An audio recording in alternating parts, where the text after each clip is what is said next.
All right, welcome again to another the DFIR Python study group class. I'm glad that everybody's here, and we're gonna learn something a little bit. It was a little bit out of my wheelhouse, but I really enjoyed this chapter. This is a short chapter, but it's on classes and object oriented, and it's something that I'm really working on. Been trying to work on for a while now, and it's a good time to start. So I think it was pretty neat to learn about this.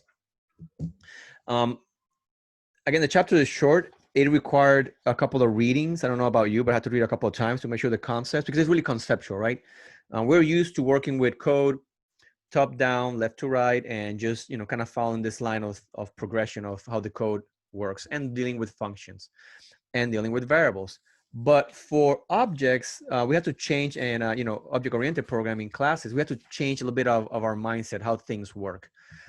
Before I start with idle, let me show you the code that the chapter had for us for today.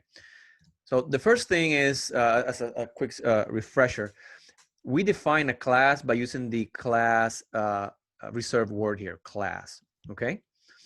And we name it. We name our class. Notice that the convention is camel, kind of camel wording convention, which means that your classes will start, each letter from the word will start with a capital letter, right? And it's not, it's not obligated. If I put a lowercase c, a lowercase f, lowercase b, it will still work, but it can confuse people, because when you call, or I shouldn't say call, I just say when you instantiate an object, you call it the same way you will call a function. So how do you know it's a function or not, right? You might get confused. So if you use camel case, it's easier. You can say, okay, the person that did this code is nice enough to let me know by using camel case that this is a call to a class to generate or instantiate an object. Okay, all right. So we learned that, and we learned that pretty much what a class does is mixes your function or keeps track of functions and their variables, and they changed the name. They call this the method, the function, and they call the variables the attributes. Okay, and all of them together is bundling together that behavior, right? That function and that state, those variables.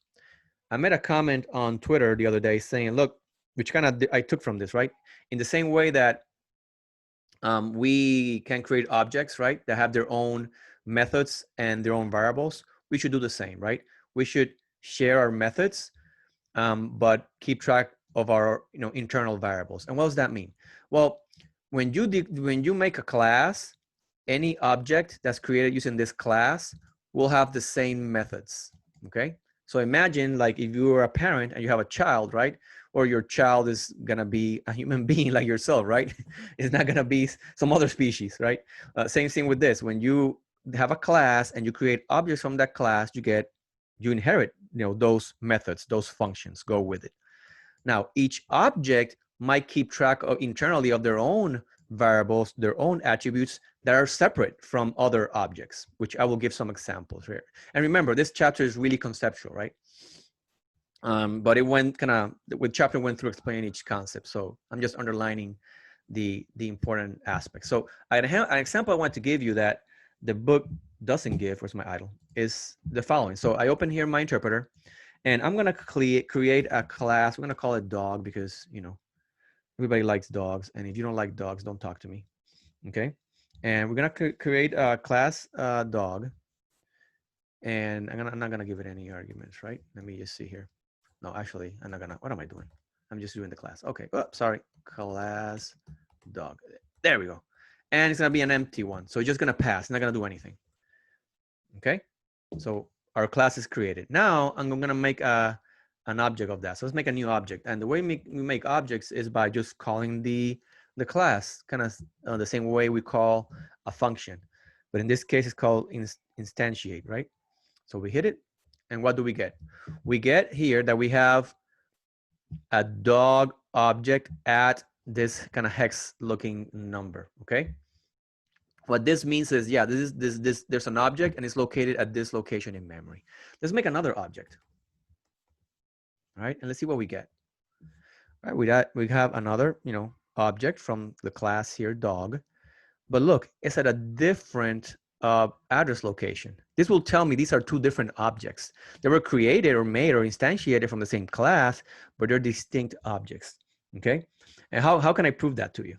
So I'm gonna have this variable receive my instantiation of the object.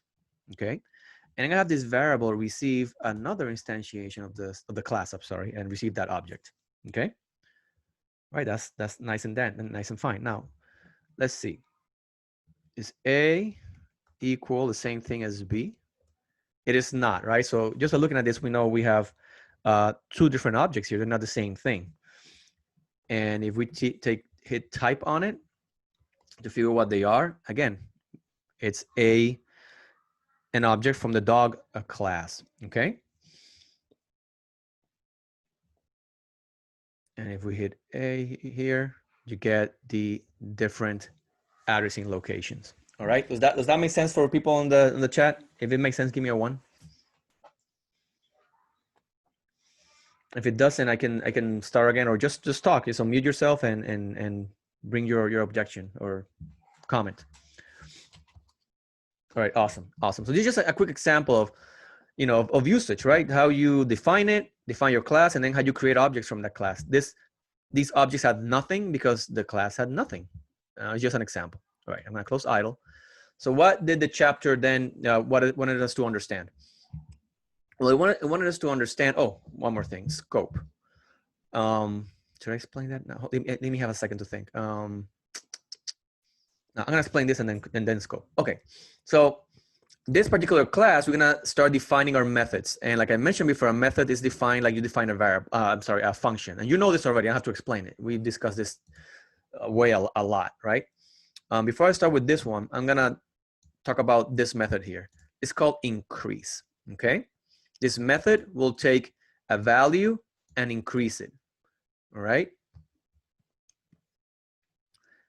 Notice here a couple of things. Notice that it's calling self, and this is something that you will use in every single class you define. You have to use self, and you need to do this if you want these attributes or these variables to actually survive after that this function is executed within the object. And if that sounds super confusing, now I'm going to go into what a scope is. So look at this. Look at this little script here. Here I have a name, a variable name that has my name on it. I'm gonna assign to it. And I'm defining a function, hello people. And it will receive one argument. And I named it person. And I'm gonna then, when I call this function, I'm gonna print hello and print person. Okay, whatever the value for person is. In this last line, what I do is I call the function and as an argument, I use name, which contains my actual name. Okay, and let's see what we get. This makes sense, right?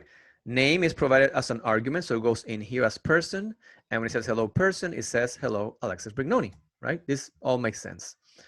What happens if I go here and say, okay, well, notice this variable called person. I wanna print just person. I don't need the hello. I just wanna print person, and let's see what happens. And let me just comment this here. What happens? Person is not defined. Why is this? And the chapter took like 2 pages to explain this, but this means that whatever you define inside your function, the scope is only within that function, right? You will not be able to kind of access these values because they're inside the function. They're lost to you. If you really need that value out, how would you do it? And I want somebody to write on the chat the keyword that we need to know to be able to get this value out, outside of this function. We would need to do what with the value, with the variable.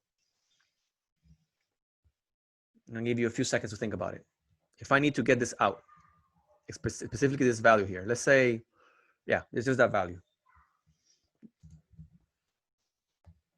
I don't see nobody, so I'm gonna give it to you.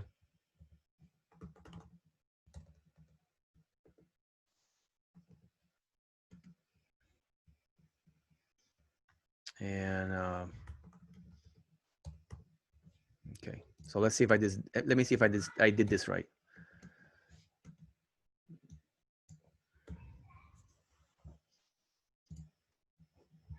All right, you notice that? If you want to get this out of here, you need to return it and put it somewhere so then you can access it. And you see my name down here. Does that make sense? If you're inside a function, whatever variables are inside that function, if we were talking about a class, we'll be talking about attributes, right?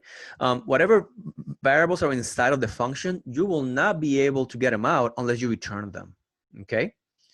If you don't return them, that means they're out of scope. That means that the interpreter says, I don't know what the heck you're talking about, because the moment the function is done, that variable is done. I mean, that's memory space is allocated to other things, okay? So I think it's a great example to kind of remind ourselves, look, if we define a function and we need to access the values inside a function, we need to return them. And in past classes, when we need to return more than one value, we will put it inside of a list, right? So, you know, if I say list, oops, it's an empty list, and I'm gonna do here list dot append. I'm going off script, so hopefully I don't mess this up. I'm gonna just for the example, I'm gonna put hi here, and I'm gonna put here person. Let's see if this works.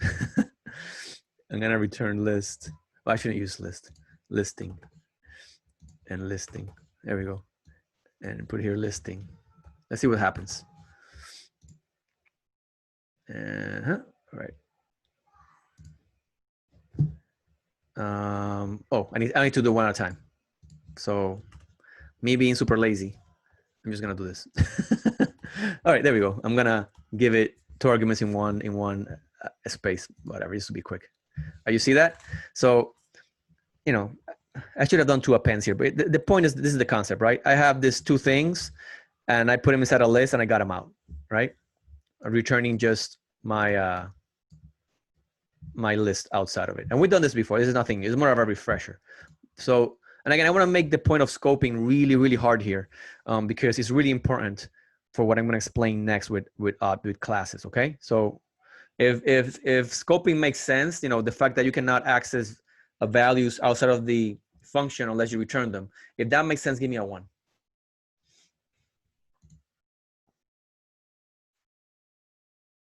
Okay, good. I see a couple of 1s, so that's good. And again, if you don't get it and you're shy, you don't want to, you know, talk about it, then hit me up or hit the Discord and we can go over it again.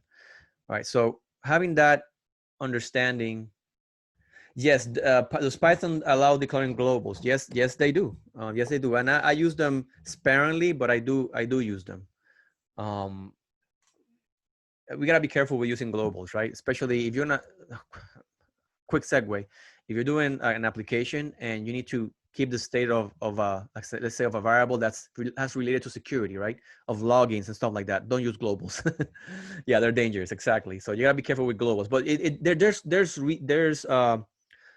there are good situations for that. And if I know Jay is familiar with some of my coding with ALEAP and ILEAP, and I use it when I'm calling certain the to search dictionary. I use some global values there to handle that. But yes, it does. You can declare globals with Python. All right.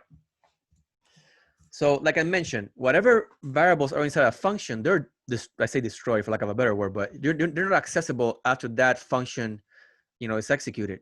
Or so what gives, right? What do we do? Because what we're doing is we're creating objects that will have variables in them. How do I access those values? Well, the cool thing about an object is that those values, those variables, and I shouldn't say variables, you say those attributes will live within the object. They are not gonna just disappear whenever the method is used, right? Or not instantiated, but executed, right? Used.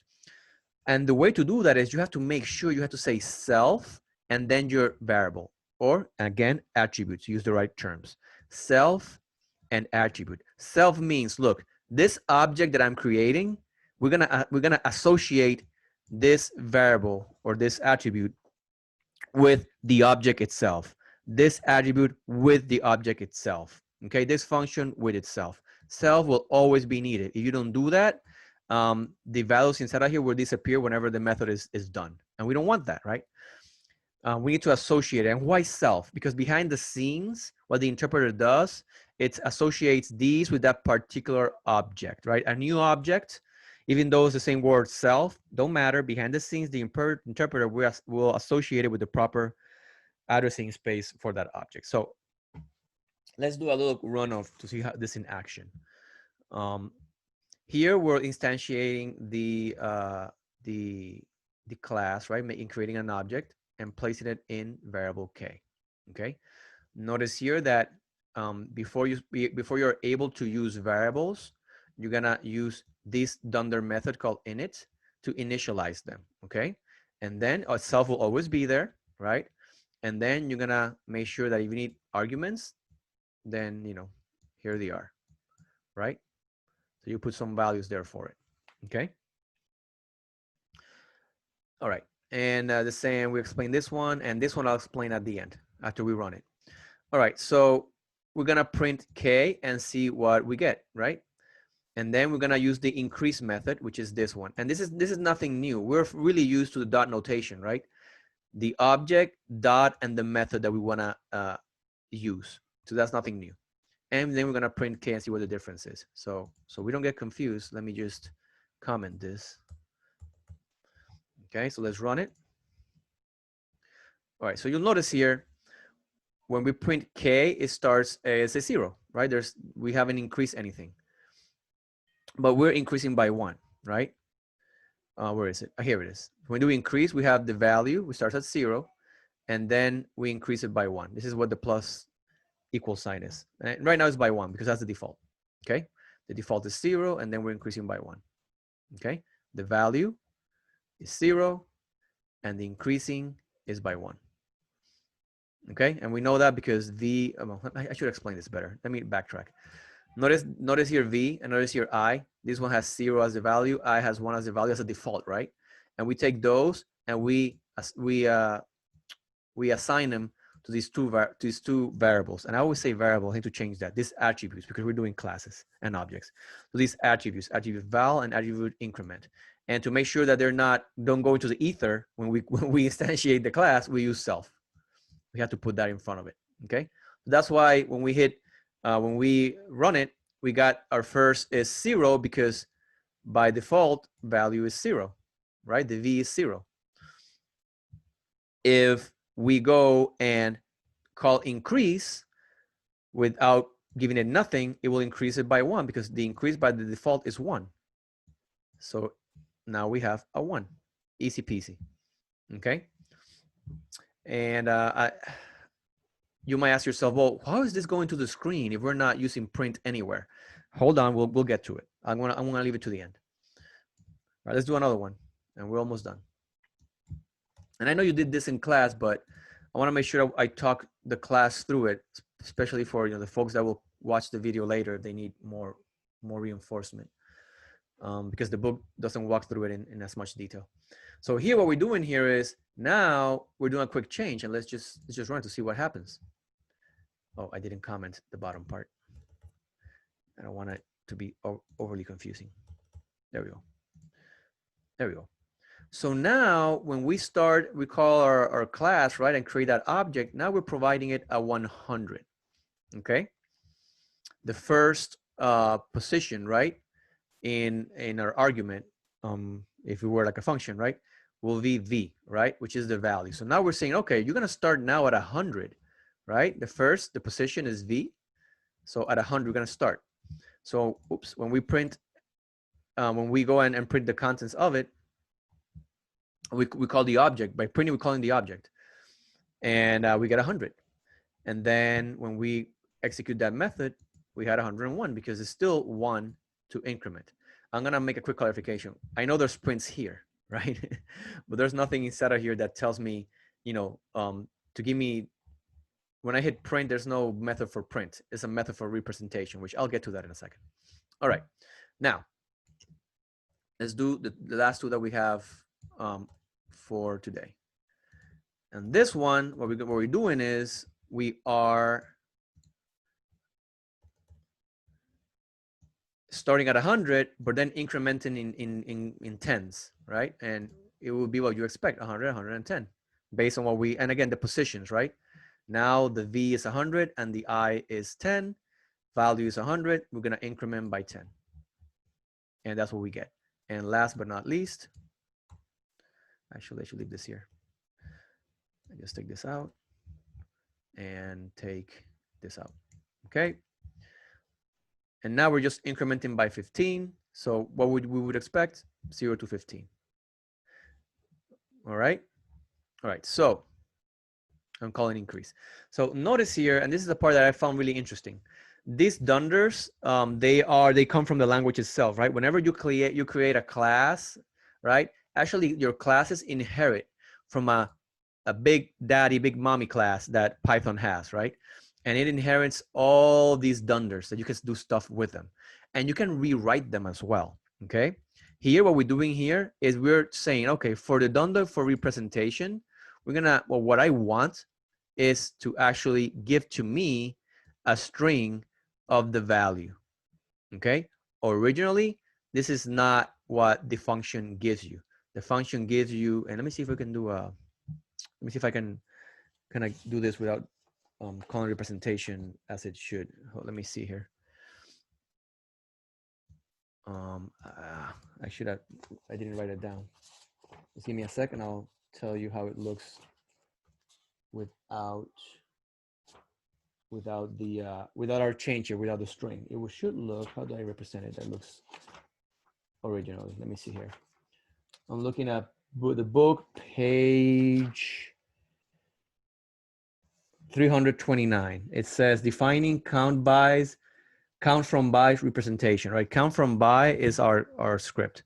So check that page out, defining count from by representation. And it shows you how you can take this dunder representation and actually give it your own value. Okay, so let's just put this here and see what we get. Oh, line 12. Oh, let me put let me see here. This is me not being super knowledgeable on all this stuff, but how do I do? Well, I know what I know what I need to do. Hold on. Let me try something else real quick here. There we go. That's what I should have done. Okay. So if I don't define representation, if I don't define it myself to be what I want it to be, whenever I call this object and I try to print it, which should be down here, this prints, well, it will give me, say, oh, you want to print the object? By default, representation will tell me it's an object from count by and it's at this location, which we saw previously in idle. Does that make sense? When I print that, what print does, when I want to print the object as is, it's going to give me the representation of the object, right? Which is the repr here, dunder. But this is not useful for me, right? I wanna, whenever at least for my purposes, when I hit print the object, I want to know what the value is within my object, right? So that's why I rewrote it. I said, okay, no. Whenever I hit print that object, I don't want the representation to show me this. I want representation, right? repr to show me, return to me a string of the value. And notice we always have to use self because it's associated with the object. If we don't do this, it's not going to work. It will give you errors because the attribute is lost after the function executes. So does that make sense? I'm sorry it took me a little bit to kind of show you a good example here, but that's why. We literally took this and we define it to mean this for our class. And that's why when we run it, we don't get the address location, we just get value, which for our purposes is what makes sense. Maybe I wanted to show the increment. What was the incremental value? Then I just changed this to what? To I. And what did they, oh, it's not inside of it. I didn't pass it. All right, hold on. What's the value? It's inc. Self inc. There we go. I gave it the wrong thing. There we go. All right, so, and just give me the increment. Does that make sense? You can define those dunders any way you want, depending on what your purpose is.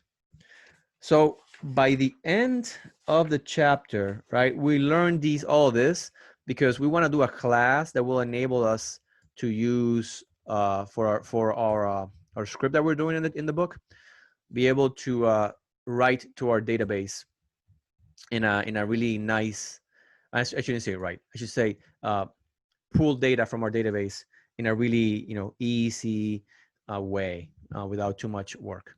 Just hooking up or connecting with the class that does that for us in Python. All right. Whew. Chapter 8. It took me two extra minutes that I had planned, but hopefully that makes a little bit of sense. It's okay if this is kind of confusing or foreign to you. At a certain way, it's still foreign to me. I'm still working through it. But it's really nice because it really builds on what we learned so far. We know how to use functions and how to use variables in the same state, like combined together. And we know that now these variables can live in in their lives as an object, as long as we assign it to self within our method within our class. And I think that's pretty cool. This allows developers to do really complex programming just by having objects interact. And this is just scratching the surface, right? You can make an object from, how can I say this? An object from another object, right? But I think I'm gonna give some examples of that in the future. That's called inheritance, and we can talk about that later. I don't think the book covers it, but if there's a way that might be useful, I'll bring that up. Whew. Any questions, comments, thoughts? Anybody crying? A lot of stuff going on. If everything makes sense, give me a 1. Or some sense. All right. All right. So I'm gonna stop the recording again. Thank you so much for being here, going through all this chapter. I thought it was pretty interesting, and let's see how we can now with this knowledge we can put it together into our application, and make a pretty cool app. Oh, before I forget, we're starting chapter 9. We're gonna go all the way to it's not gonna be a lot of pages because, well, I mean, quote unquote a lot of pages, but it's gonna go from the start of chapter 9 to page 347, which is the first test drive that's in the chapter. Okay, so if you have the PDF or the Kindle version, just start chapter 9 and read. I'm just confirming. Read until you see the page that says test drive. Do the test drive, like finish it, and then stop there. And that's what we will cover for Wednesday. All right. So they're calling from work. Let me stop the recording. Thank you so much.